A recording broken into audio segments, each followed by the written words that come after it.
حضرت نظام الدین اولیاء نے فرمایا کہ رسول صلی اللہ علیہ وآلہ وسلم نے ارشاد فرمایا کہ میرے بعد میری امت کے 5 طبقے ہوں گے اور ہر طبقہ کی مدت ایام 40 سال ہوگی۔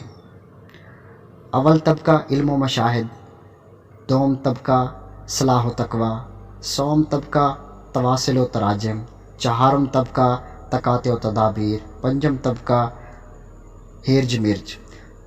طبقہ اول علم و مشاہدہ صحابہ کرام تھے، دوم طبقہ بروء تقوی تابعین رحم اللہ ہوئے، ان کے بعد سوم طبقہ اہل تواصل و تراجم ہوئے، اور تواصل کے معنی یہ ہیں کہ اگر دنیا ان کی جانب اقدام کرے تو وہ اس کو دوسرے کی جانب روانہ کریں، خود روادار نہ ہوں، اور اگر کوئی شخص دنیا میں ان کا مشترک ہو اور دنیا کو خود اپنی جانب کھینچے تو وہ دنیا کی ڈور ڈھیلی چھوڑیں اور اس کے پاس جانے دیں۔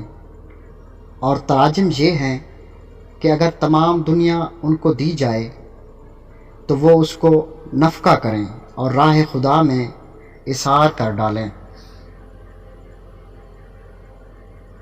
اس کے بعد طبقہ تقاطع و تدابیر ہوگا، اور تقاطع اس کو کہتے ہیں اگر وہ دنیا ان کے پاس آوے قبول کریں اور دوسرے کو دینے کے روادار نہ ہوں، اور اپنے بھائیوں سے دنیا کے لیے پیٹھ پھیر لیویں، یہ تدابیر۔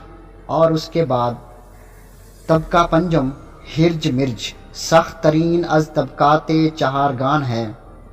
اس طبقہ کے لوگ ایک دوسرے کے خون کے پیاسے ہوں گے اور جان انسان کے مار ڈالنے میں نفع دنیا کی غرض سے دریغ نہ رکھیں گے۔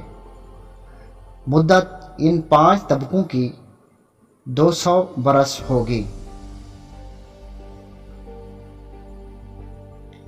اور ارشاد فرمایا کہ اس 200 برس کے بعد بشکل انسانی اولاد پیدا ہونے سے سانپ اور کتا پیدا ہونا بہتر ہوگا۔ حضرت خواجہ ذکر اللہ یہ فرما کر رونے لگے اور ارشاد فرمایا کہ یہ حکم پیغمبر صلی اللہ علیہ وآلہ وسلم کے وصال کے بعد سے تھا، اب اس وقت کا حال خود ہی سمجھ لینا چاہیے۔